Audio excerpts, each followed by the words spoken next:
How can carbon offsetting claims in the wine industry be a form of greenwashing? And what is greenwashing? How does the natural fermentation process in winemaking create one of the most concentrated sources of CO2 emissions in any industry? And can yeast selection and fermentation techniques make winemaking more sustainable? In today's episode, you'll hear the stories and tips that answer those questions in part 2 of our chat with Andrew Neather and Jane Masters. You don't need to have listened to part 1 first, but if you missed it, go back and have a listen after you finish this one. By the end of our conversation, you'll also discover how the Familia Torres winery in Spain is treating CO2 as a resource instead of waste, why fermentation emissions aren't counted in carbon audits despite being a concentrated source of CO2, how yeast choices and co-inoculation are helping winemakers reduce energy use, why some wineries are implementing modern updates of old, low-tech winemaking techniques, what the Nordic wine monopoly, Systembolaget, can teach the rest of the world about sustainable practices, which certifications and labels wine lovers can actually trust when choosing bottles, how social sustainability from fair wages to housing is shaping the future of responsible winemaking, what global cases of labor inequity reveal about the deeper problems in modern agricultural production, and how climate change and sustainability issues affect people's lives beyond the vineyards.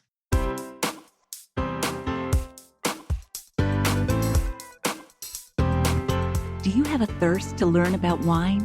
Do you love stories about wonderfully obsessive people, hauntingly beautiful places, and amusingly awkward social situations? Well, that's the blend here on the Unreserved Wine Talk podcast. I'm your host, Natalie McLean, and each week I share with you unfiltered conversations with celebrities in the wine world, as well as confessions from my own tipsy journey as I write my 3rd book on this subject. I'm so glad you're here. Now pass me that bottle, please, and let's get started. Welcome to episode 361. So what's new in the wine world this week? Well, according to Nielsen data, Chardonnay's grip has loosened as Chenin Blanc unexpectedly trends upwards, thanks to cooler vintage conditions and bright white buzz. Meanwhile, TikTokers have immortalized #ShowerChard, a prank trend featuring chilled Chardonnay selfies. Oh, those youngins, they do know how to have fun. Meanwhile, in Spain, a winemaker has turned leftover must into natural tie-dye scarves that smell faintly of Tempranillo and are now trending as #VinoChic on Instagram. Globally, low and no alcohol ranges are still expanding, though October's early chill has people cozying up to red blends and fuller styles again. How is the harvest going, you ask? BC's 2025 crop is nearly double last year's frost-hit yield, with exceptional fruit quality and near full recovery reported in the Okanagan. Ontario grapes are also in fine form, ripening slowly in the cool, dry weather that experts at Brock University say should stretch harvest into November and deliver balanced acidity. Quebec's late-season whites are clean and concentrated, while Nova Scotia sparkling producers are seeing strong Chardonnay and Lac-Qui Blanc yields. In California, pickers are wrapping up a later-than-usual harvest, slowed by summer cool spells and stray October rains. Growers remain cautious with thin-skinned whites. Italy reports a textbook year with healthy, balanced yields from Veneto to Sicily.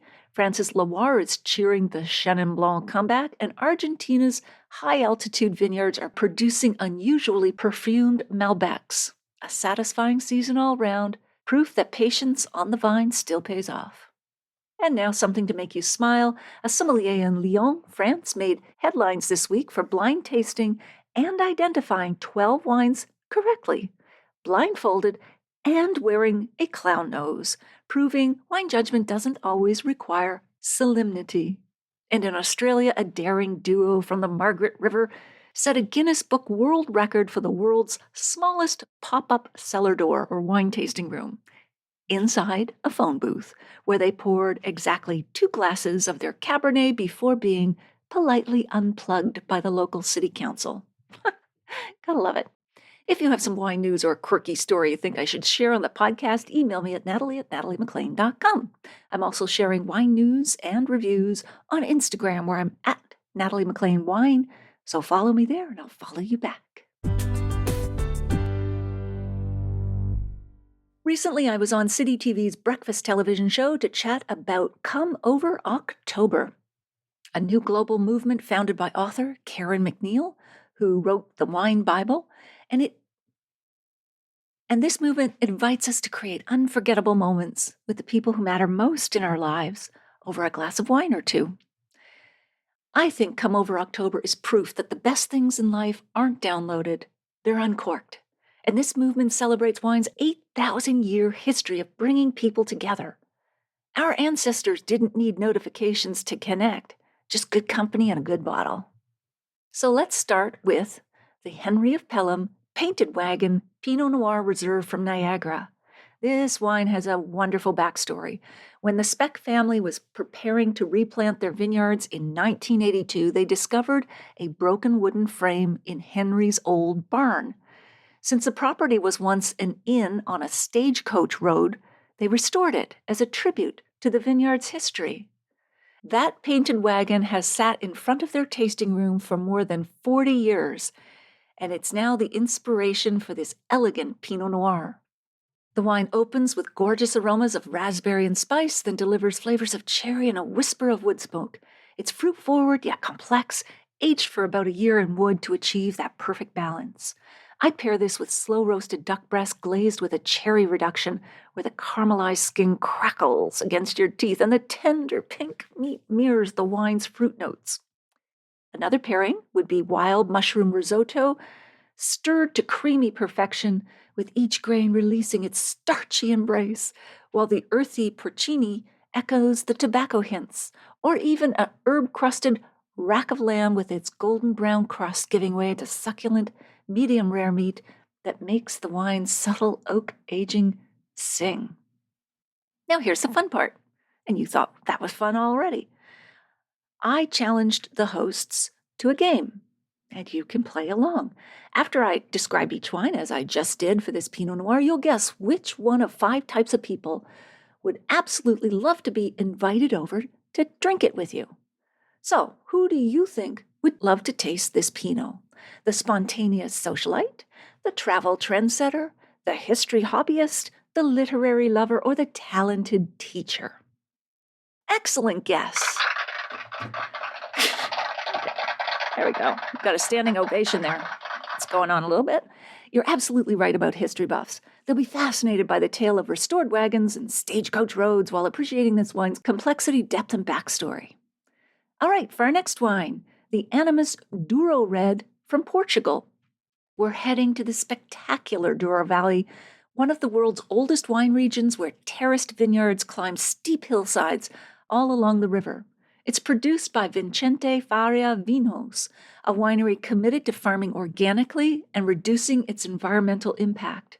They're saving the planet one delicious bottle at a time. We're helping by drinking them. Teamwork.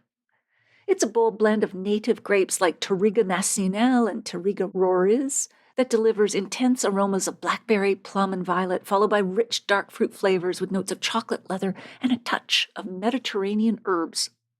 The finish is long and warming with velvety tannins that coat your palate. This is a wine with serious personality and main character energy.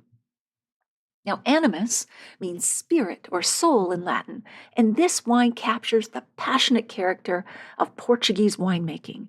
And here I thought my high school Latin class would never be useful, in vino veritas. Thank you, Mrs. Henderson. I'd pair this wine with Portuguese-style grilled sardines where the charred skins peel away to reveal moist, oily flesh that stands up to the wine's power, or even slow-braised short ribs falling off the bone in a rich red wine sauce that mingles with the meat's marbled fat.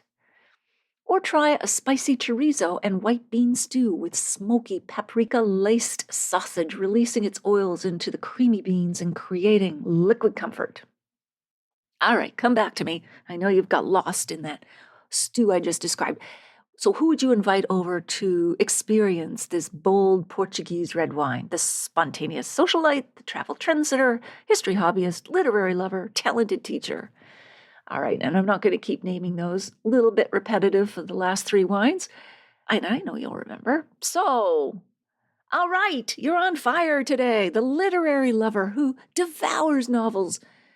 This is perfect for that person because the Douro Valley inspired centuries of Portuguese writers, and the wine's name literally means solar spirit. Next up, the Frontera After Midnight from Chile. This is such a fun wine with an evocative name. It's smooth and approachable from Chile's Central Valley, and it captures that magical late-night energy when conversations get deeper and stories flow easier.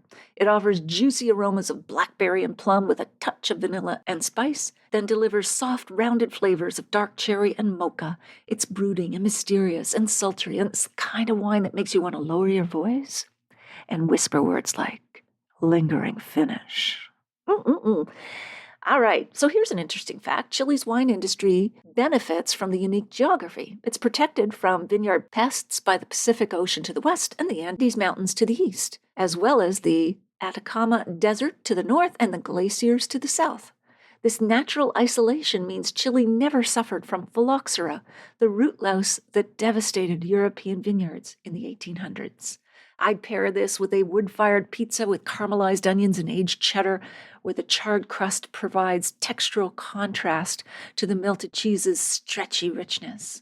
Or try a classic beef chili simmered for hours until the meat practically dissolves into the smoky, spicy comfort, or even grilled chicken tacos with fresh salsa where lime-brightened tomatoes cut through the wine's fruitiness. All right, so who you gonna call over? Who you gonna call? All right. Yes, it's the spontaneous socialite who comes alive after sunset and always suggests one more glass, one more story, because this wine literally celebrates after-hours magic and those moments when the best conversations happen and suddenly it's 2 a.m. and you have solved world peace. Okay. Next up, we have the Henry of Pelham Schoolhouse Cabernet Merlot from Niagara. And this one is also steeped in family history. The dark red stone for this blend's namesake schoolhouse was quarried from atop the escarpment overlooking the vineyard. The Speck cousins attended that old school, and together they hand-planted their first Cabernet Merlot vines within sight of the building. There's even a second meaning. Paul and Bobby Speck ran a small school in Toronto for more than 20 years before founding Henry of Pelham Winery. This wine follows in the footsteps of European Bordeaux blends with brilliant dark fruit, balanced with a solid backbone of tannin. It's classically inspired and showcases cassis, blackberry, and plum with hints of cedar, graphite, and subtle herbal notes. Fun fact, Cabernet Sauvignon usually provides the structure and aging potential, while Merlot adds softness and approachable fruit. Or you could say Cabernet is the planner who books a vacation 1 year out. Merlot is the one who remembers to pack the snacks. Together, they're unstoppable. I pair this with herb-crusted prime rib roasted to medium-rare perfection, with its salt and pepper bark crackling against the tender meat that releases pink juices with every slice. Or even try blue cheese with walnuts, where the cheese's sharp pungency and creamy texture find harmony with the wine's structure. So given this wine's heritage, who are you going to call? Yes, the talented teacher. You are batting 1,000 today, or should I say your grammar and diction are on point. Invite your favorite teacher because the wine's name and story honor the transformative power of education and learning. Plus, teachers deserve wine. Have you met teenagers? This is perfect for Come Over October because teachers often pour their hearts and so much into others and deserve to be celebrated. They spend all day teaching other people's children not to eat glue, so the least we can do is pour them something delicious. And finally, we have Lisbon by Night, red blend from Portugal, which captures the romance of Lisbon's cobblestone streets with its complex mix of native grapes, creating layers of dark fruits, smoke, and spice. This is the kind of wine that transports you to a Lisbon wine bar with the fadistas singing and the scent of grilled seafood in the air. And this wine revels in blackberry liqueur notes intertwined with tobacco and a hint of Mediterranean herbs. The finish ends with warming spices that linger like a perfect autumn evening. Lisbon by Night is crafted by Vedigal Wines, a small but adventurous winery founded in a 19th century monastery where the vaulted stone cellars are still in use today. Fun fact, Lisboa, the wine region around Portugal's capital, has a maritime climate, and the wines from coastal regions tend to have higher acidity and fresher fruit flavors than wines from warmer inland areas. That Atlantic Ocean breeze helps preserve the acidity and brightness. So I'd pair this with grilled octopus, with smoked paprika and roasted red pepper coulis, where the char from the grill echoes the wine's smoky notes and the sweet peppers complement its fruity richness, transporting you again to that Portuguese tavern on a crisp fall night. Or try bacalhau à bras, featuring salt cod shredded into golden matchstick potatoes bound with scrambled eggs, creating comfort food that sings the wine's savory complexity. All right, who are you going to call? The travel trendsetter. Wow, you're 5 out of 5. This person collects passport stamps and loves discovering hidden gems because this wine introduces them to grape varieties they've probably never heard of but will remember forever. Portugal actually has 250 indigenous grape varieties, more than any other country, and that creates incredibly distinctive wines. Come Over October is about creating those transportive moments that connect us to people and places. So come over in October and we'll remember till November. My final words of wisdom this month: put down your phone, pick up a corkscrew, and invite someone over. The dishes can wait, the emails can wait, but moments of real connection, those are worth savoring now. Clink, clink, and cheers. So let me know if you'd like your brand featured on a future TV segment or would like to advertise with us through our podcast, newsletter, website, social media, or mobile apps. If you represent a winery, distillery, brewery, or an agency or regional wine council representing wine spirits, cocktails, lifestyle, food, or decor brands, please email me at natalie@nataliemaclean.com. Back to today's episode. 2 of you are going to win a copy of Andrew Neather and Jane Masters' terrific new book, Rooted in Change: The Stories Behind Sustainable Wine. I also have 2 copies of Dr. Tufi Niedermayer's book, The Wines of Brazil, to give away.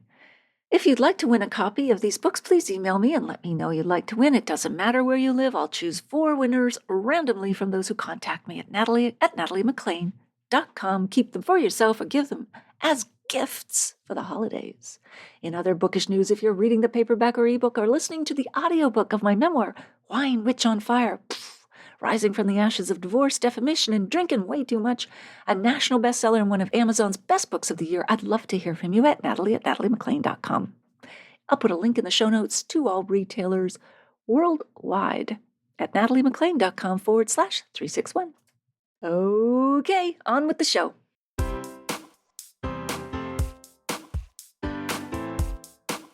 What caught my eye was, is it Torres who does the CO2 silver balloons? Yeah. Explain what that is for people who aren't familiar with what they're doing there. So when wine is fermenting, so basically you've got your grapes, they've been pressed, you've got the juice in the tank, which has got lots of sugar in it, and actually to transform grape juice into wine, it's the yeast that carry out the alcoholic fermentation. So as they do that, they're metabolizing the sugar, creating ethanol, which is alcohol, creating a load of heat that is given out, and then also giving off carbon dioxide. So it's a natural emission from any alcoholic fermentation, basically, whether that's beer or other fermented things. But the thing about wine is that the emissions that come out of the top of a wine tank are the most concentrated CO2 emissions of any industry at all. So quite often people talk about concrete and what the concrete industry is trying to do to capture the emissions of CO2 during concrete production, which is very, very hard because it's giving it off, but it's giving it off all over the place out of every bit of concrete and at very, very low levels. Whereas you've got a tank of fermenting wine full up, it's got a chimney at the top, and all of that CO2 is bubbling up through the fermenting tank and given off at the top. So what Torres, and for the majority of wineries and historically, that has just dissipated into the atmosphere around us, and it's actually a health and safety hazard. It's not counted when people add up their emissions either. It's not taken into account when doing a carbon audit because it's produced by a living organism, the yeast, but it has exactly the same impact in the atmosphere. Biogenic, we call it, which is why it's not included in the calculations, but it's actually having exactly the same impact as any other CO2 emissions. So Torres have been pioneers. There are a few other people. There's Smith Lafitte, I think, in Bordeaux. There's a company in Bordeaux whose name I can't remember now, who have been doing a lot of research. There's another one in the States looking at how to put an infrastructure to capture this CO2. And of course, a lot of wineries use CO2. They use it to protect the wines against oxidation during storage. It's used as dry ice to protect grapes when they come into the winery, just to cool them down, and again to prevent the fermentation from starting before it's ready. So there are uses for it. The Torres balloon is basically just a large, what are they made of? I don't know. It's got to be some sort of plasticized fabric. But anyway, you collect the CO2 as it bubbles off the top. And then they'll pressurize it and use it for... Pressurize it and put it into canisters. And then you can use it elsewhere in the winery. Or sell it if you've got too much. I mean, there's obviously a big commercial market in CO2. Well, who would buy CO2? Oh, well, the beer industry, drinks industry. Oh, I see, to add the bubbles. Anything fizzy has got... and actually, in the last few years, there have been times where CO2 has been extremely expensive and extremely difficult to source for the soft drinks industry. So, wow. Okay. Let's turn now to yeast. You described the quiet drama of yeast selection and temperature control. What sustainability choices in the cellar have been most overlooked in the impact of these choices when it comes to yeast, especially? Well, yeast, as I said just now, are responsible for basically the transformation of grape juice into wine. Yeasts have been selected over years for certain traits, such as particular flavors, producing less compounds such as acetic acid, which we call volatile acidity. So they've been selected for various criteria. Each different yeast strain works in a slightly different way, has a different optimum temperature at which it ferments. So we can now take sort of yeast fermentation further and think about most ferments, I should say as well, use a lot of refrigeration, therefore energy, electricity to chill them down whilst they're fermenting. So by selecting yeasts that work at optimum slightly higher temperatures, so you use less refrigeration, you can reduce your energy use and energy bills. There's also lactic bacteria, which are used to what we call malolactic, which is mainly in red wines, but in some white wines as well. So it's the transformation of malic acid, which is naturally in grapes, into lactic acid, which is a slightly softer, more savory character. It again creates a different level of flavors and complexity in a wine as it happens.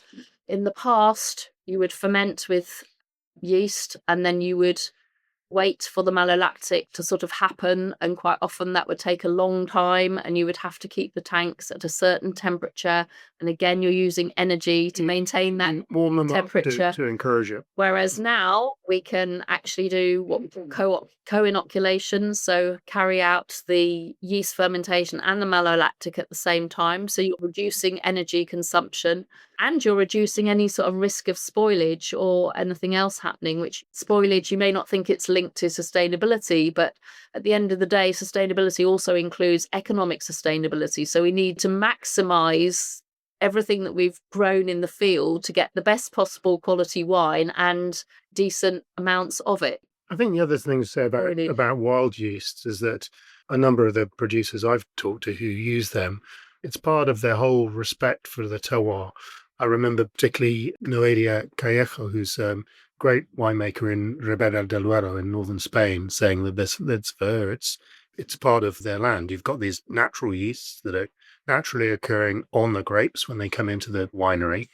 They can be slightly less predictable for a winemaker to use, but for producers like her, it's part of trying to make a more natural wine which is true to its terroir. And you also, you don't buying these additives which are made in a factory somewhere. I think it is a philosophical choice to a certain extent. I mean, the research, scientific research, does show that there's very, very few actual fermentative yeasts out there in the vineyards themselves. So yes, a few come in on grapes, but not many. Most of them are actually somewhere in the winery. But it's a choice, just like there's no one way of making wine. Everyone has their own mind's eye about the style of wine and what they want to produce as the end result and how they want to get there. Sure. You talk about another Spanish winery, Baronia, which is LEED certified. So the building is certified by an international organization for being sustainable. You mentioned 80% of the winery is buried underground with boreholes 100 meters deep, circulating cool water. I guess that's a more natural way, again, of cooling rather than using energy to bring down the temperature.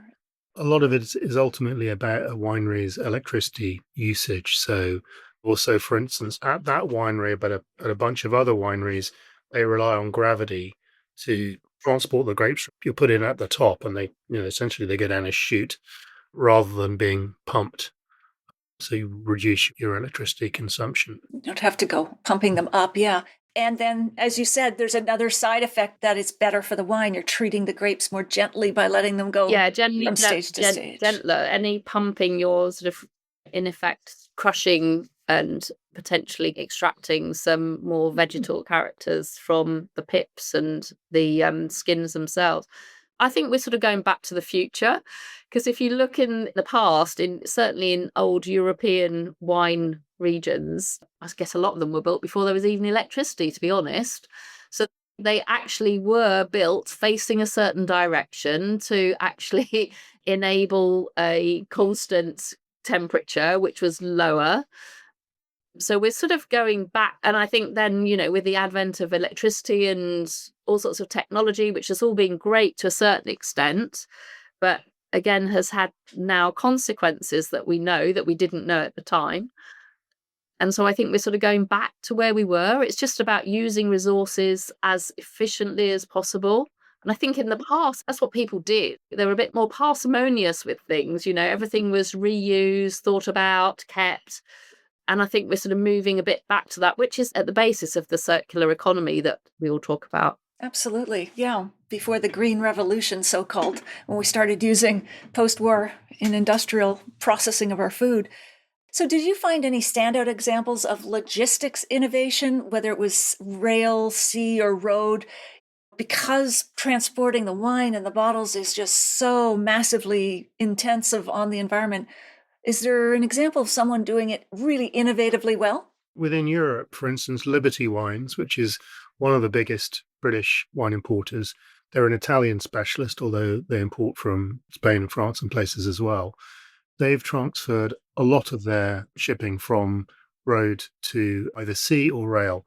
David Gleave, the chairman, was telling me that it really wasn't actually that difficult, for instance, to bring wine from northern Italy to the Channel ports by rail. Similarly, in Spain, I know, for instance, Torres have switched to taking wine. It needs to be trucked part of the way, but basically you can send it by rail up to the Netherlands, for instance, and then it has to go on trucks, or you send it by sea from Spain. It wasn't that difficult. You might lose like a couple of days. You can just put that into your schedule. And I think there are other examples in the UK, but also we should mention Systembolaget, for example, and the other Nordic monopolies. So Systembolaget is the wine government-appointed monopoly, just like you have the SAQ or the retailer, yeah, the retailer in Sweden, but alongside each of the Nordics. So we're talking Norway, Denmark, Sweden. They've all got, in a similar way to you guys, a monopolies there, but they have worked really hard at a lot of issues of sustainability and probably led the way in actually bringing wine from Southern Europe up by train, often some of it to be packed actually in market and actually driven quite to a high level, the proportion of wines that are sold in bag and box. So they've really done the full A to Z, if you like. Nearly a third of wine sold in Sweden by Systembolaget is bag and box now. And a lot of that, as I say, goes by train from Southern Europe up to them. So really impressive. I wonder how they got past the consumer perception, the hangover perception that that's no good, the bag-in-box wine. I don't think that perception was there. We had a conversation with them and sort of tested them a bit about this. And they said, what you have to understand is, and I think Canada might be similar in some ways, in that they said, a lot of our customers, they've got summer houses, or they go sailing, or they're away at weekends. They just want to swing by, pick up something that's really easy to carry, put it in the boot of their car, and have it there so that they know they've got their glass of wine each day. They never had the impression that it was a lesser, lower quality because it was in bag-in-box. Marcus Ear, who's the head of sustainability at Systembolaget, said he thought that this appealed to something in the Swedish soul because it was so practical. It didn't have the sort of, I guess, the sort of snob value of right. bottle. For rugged Canadians out there in the woods, yes, of course. Conversely, just earlier this week, I was talking to a British specialist importer, mainly from France, and he said they'd brought some of their sort of entry-level wine in bag-in-box, and they'd had trouble selling it. They'd got rid of it eventually. But you're right that in some markets, there's definite consumer perceptions to educate. It is changing with the younger generations who are more practical. Let's talk about greenwashing. What is it? Can you give us some specific examples? It's fake environmental marketing. What should we be looking out for? There's greenwashing across the board, all sorts of consumer products. Essentially, it's companies trying to persuade you, the consumer, that they are greener than they actually are in their practices. I think in wine, I haven't really seen as outrageous claims as in some places. But you see, for instance, I mean, for a consumer, I would be suspicious of anyone who is using carbon offsetting to claim that they're carbon neutral. Our view is that carbon offsetting is really kind of a cop-out. This is where essentially the company will pay for trees to be planted in parts of the world, usually in the developing world. It will pay for things like low-energy light bulbs or stoves in parts of the developing world. And it's fine if it actually adds to capacity. It doesn't do something which would have been done anyway. The tree planting, it's highly questionable how much good it does. It's really always better for a company in that position to ask themselves, how can we reduce our carbon emissions? Never mind carrying on doing what we were before and sort of paying somebody to plant trees and we can feel good about ourselves. No, how do we reduce our emissions? So I think carbon offsetting is a short-term measure that if you are part of as Andy says, a real audited scheme that can really demonstrate that without that scheme, the carbon emissions would have been higher. But that's quite difficult. But I also think there's an element of greenwashing. I don't think all of it is conscious. I think sometimes people latch onto one aspect of sustainability. For example, aluminium cans. We've already talked about aluminium being not as sustainable as we all perhaps think it is, because whilst it's recyclable, it's high energy intensive. And yet someone will put wine into an aluminium can, and part of that is this is the most sustainable wine packaging that you have. And there is no acknowledgement of, well, actually it's sustainable in some ways, but not in others. Other things I've seen are things like plastic or synthetic stoppers that made from recycled plastic picked up on coastal areas and things. And people say to me, oh, this is really, really, I said, well, what happens to this stopper when you finish using it? Just use a cork. It ends up on the beach again. I've had these conversations with wineries and they say, well, what do you mean? I said, well, you're saying it's the sustainable. What happens after your customer has finished using it? And it's like, oh, well, we hadn't really thought about that. Yeah. So the greenwashing part of it, I think, comes from a naivety or a lack of actually really questioning what you're doing, whether saying, and just presenting it as the most sustainable option when we all know that there is no one option that sort of ticks all the boxes. And we've just got to be more clear about that and actually provide, I think, information to consumers. glass, we've talked about some of the issues around glass being heavy, but at the end of the day, there is no doubt that if you want a wine that is going to be drunk 2 years after it's been in bottle, it has to be in a glass bottle. So then you get on to, well, how can we make that glass bottle the most sustainable option that it is? The only other thing I would say is that I get that it's complicated communicating this stuff. And if you're trying to communicate it in quite a small space, like a label or in a little bit of a website, as we've been discussing, this stuff is complicated. There aren't simple consumer-friendly answers a lot of the time. But if you're a company and you're trying to explain what you're doing, you just need to try and do that. And I mean, I'm a communicator. There are ways to explain your values and specifically how you're making a product, which are succinct and which are comprehensible to people, and you just need to work on that. Yeah, and you need to abide by those values so that you live and breathe it as an organisation. I think that's where the greenwashing comes in, because we can all, I'm sure, find instances where you go on website and it will tell you how great they are and what they're doing and their sustainability policy. And then when you actually challenge some of that, it doesn't all necessarily stack up. And so what can we trust? What logos or certifications can we look for on wine bottles that say, yeah, this is an authentic, whether you want to call it sustainable, regenerative, whatever, this is the type of wine I should support? I mean, of course, we talked about this earlier, lighter bottles, but are there any certifications we should look for? It is tricky because the only kind of certifications which are out there, which are generally recognized, I mean, there's organic, where the certification in each country, and there's biodynamic, which is internationally regulated.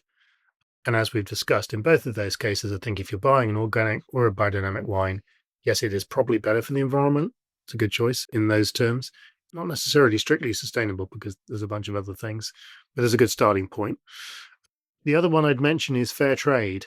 We haven't really talked yet about the whole social sustainability angle, which is how wine businesses behave, how they treat their employees. Their employees. Yeah, you have a really moving example. You talk about, correct this pronunciation, Johan Reneke in South Africa.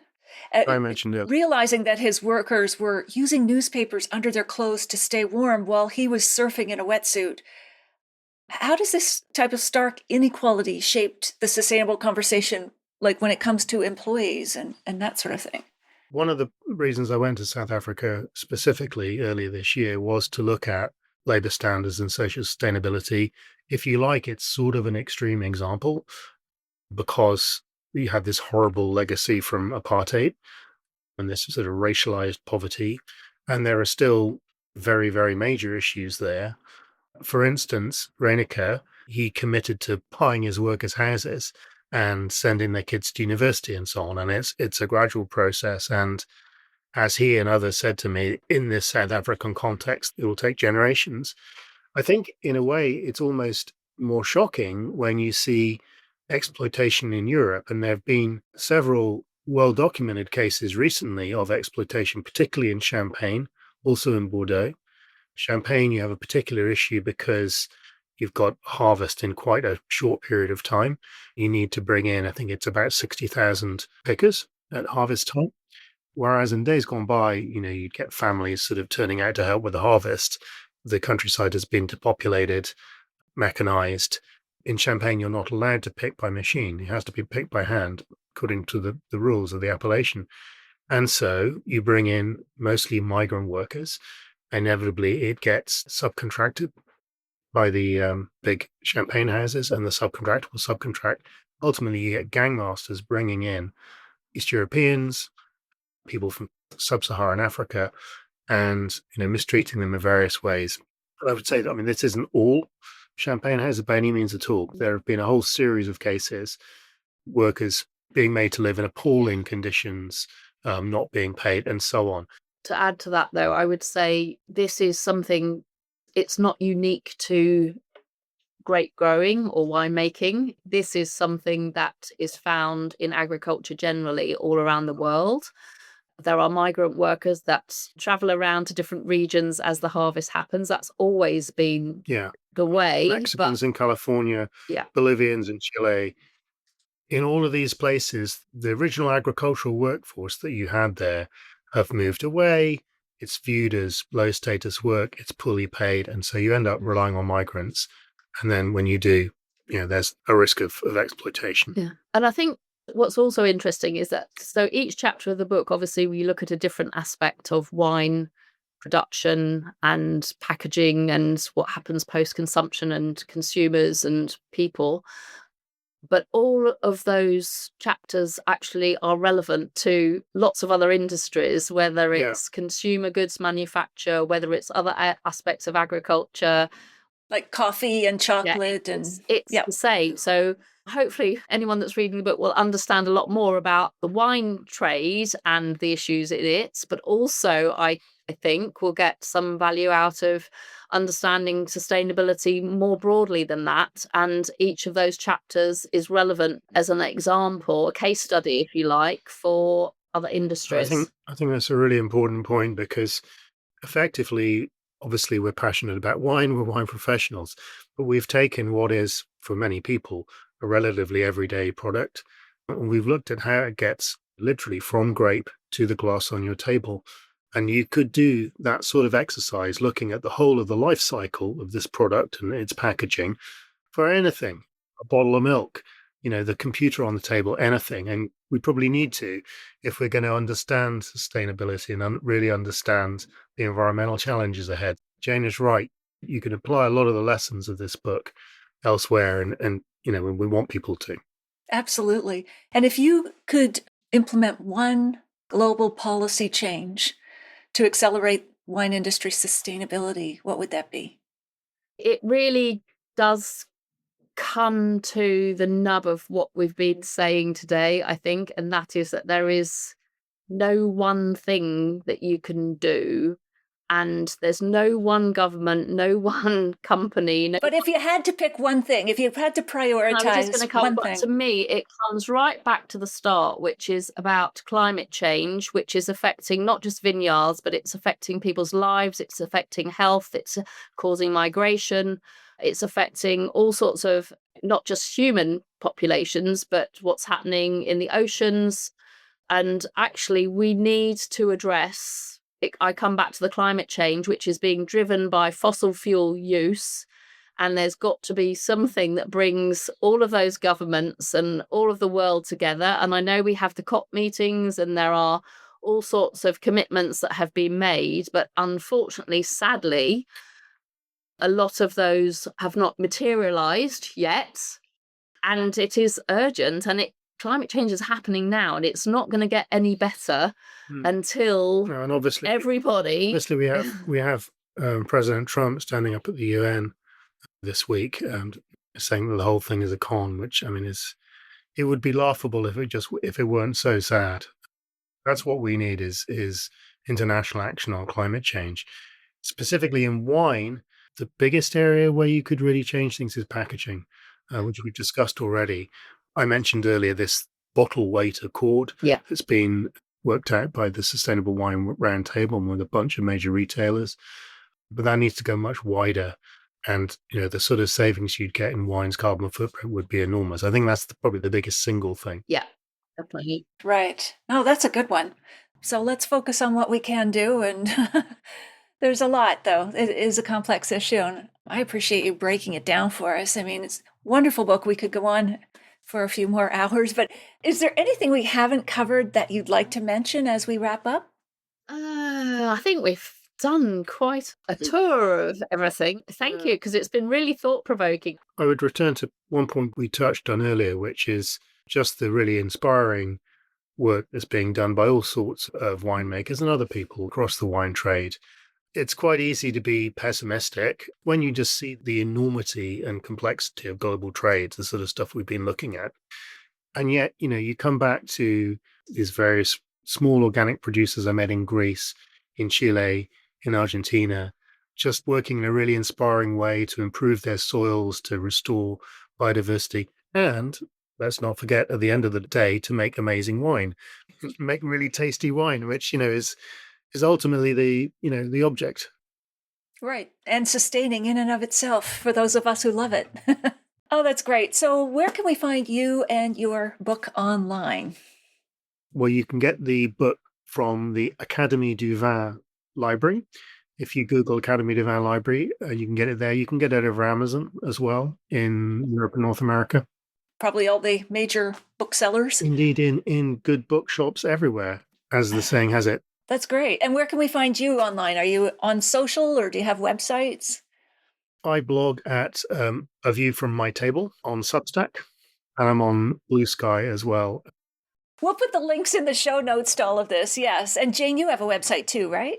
Well, my website needs a lot of work, so I wouldn't go to it right this minute. But it's it is in design, but I've done a number of different webinars for the Institute of Masters of Wine. So you can always find, we've had sessions going for the last 3 years or so. So each aspect of sustainability, I've done sort of hour-long webinars with great panel members, most of them from the wine trade, but always trying to incorporate non-wine trade person with some extra expertise that tackles the issue. So they're all up online. You can search that on the masterofwine.org website. If you go into events, webinars, and previous webinars, I think they're all up there.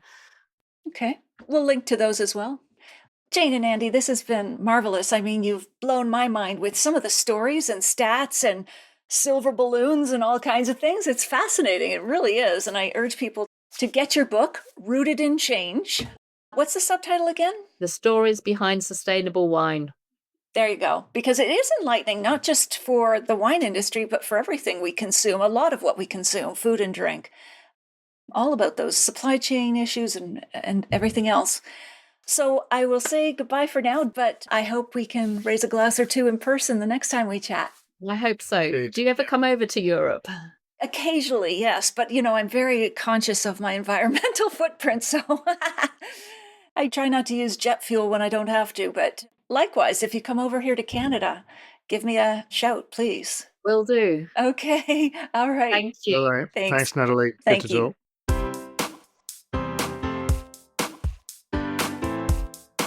Well, there you have it. I hope you enjoyed our chat with Andy and Jane. Here are my takeaways. How can carbon offsetting claims in the wine industry be a form of greenwashing? As Andy explains, for a consumer, I would be suspicious of anyone who is using carbon offsetting to claim they're carbon neutral.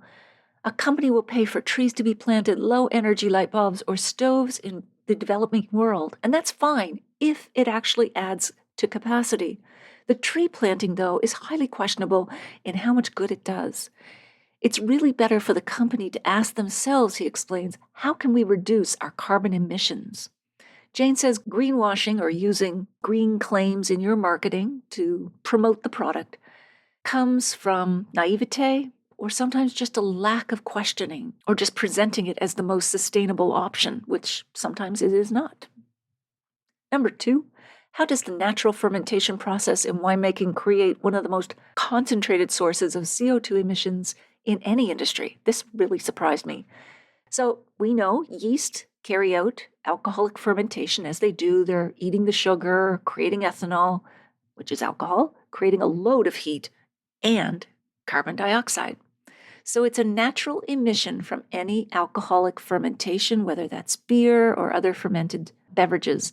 The thing about wine, though, is that the emissions come out at the top of the wine tank and are the most concentrated CO2 emissions in any industry.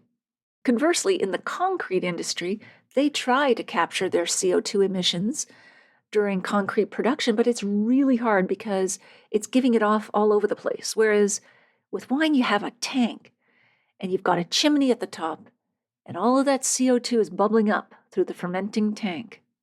For the majority of wineries, historically, this just dissipated into the atmosphere around us. It's actually a health and safety hazard.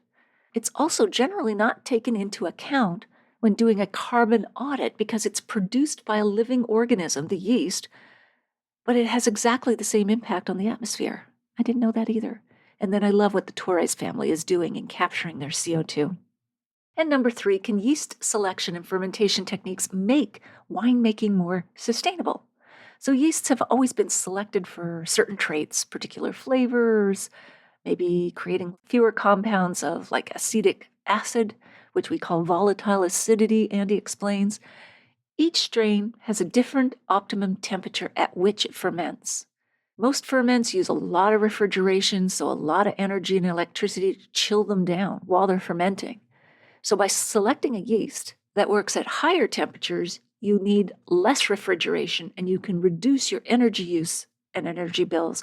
A second point on this is that the malolactic fermentation, when you convert harsher mallow, bad acids into lactic acid to get a softer, more savory character, well, you can now do that at the same time as you do the yeast fermentation. You combine two to do a co-inoculation. So you're reducing energy consumption and the risk of spoilage and anything else happens. Spoilage, of course, is a sustainability issue because if you are throwing out product or it's not lasting or whatever, you're not getting the best out of what you grow in that field because you've got wastage. All right, so if you missed episode 16, go back and take a listen. I chat about whether organic wines are better or healthier for you. I'll share a short clip with you now to whet your appetite. Until the 1950s, most grapes grown for wine were organic. That is, they were grown without using any synthetic pesticides or fertilizers. Then along came the so-called Green Revolution and the chemicals perceived as the modern and progressive way to farm. They seemed to offer problem-free fields without destroying the crops. The backlash started with the Back to the Land movement of the 1970s. Consumers worried about harm to the environment and the long-term effects of chemicals used to produce food and drink. Scientists now believe that all such substances accumulate in our bodies, and since they've only been used for several decades, we don't know yet the full long-term effects.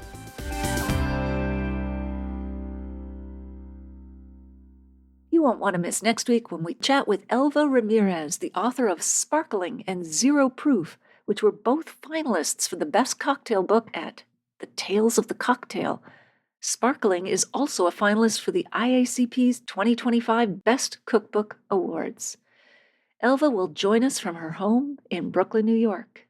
If you liked this episode or learned even one thing from it, please email or tell a friend about the podcast this week, especially someone you know who'd be interested in learning more about sustainable wines. It's easy to find the Unreserved Wine Talk podcast. Just tell them to search for that title or my name, Natalie McLean Wine, on Apple Podcasts, Spotify, their favorite podcast app, or they can listen to the show on my website at nataliemclean.com/podcast. Email me if you have a sip tip question or would like to win one of 4 copies of the books I have to give away. I'd also love to hear your thoughts on this episode or if you've read my book or listening to it. Email me at natalie@nataliemclean.com. In the show notes, you'll find a link to take a free online food and wine pairing class with me called the 5 Wine and Food Pairing Mistakes That Can Ruin Your Dinner and How to Fix Them Forever at nataliemclean.com/class. And that's all in the show notes at nataliemclean.com/361. Thank you for taking the time to join me here.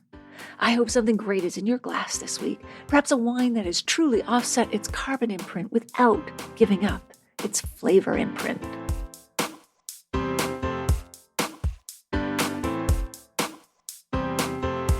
You don't want to miss one juicy episode of this podcast, especially the secret, full-bodied bonus episodes that I don't announce on social media.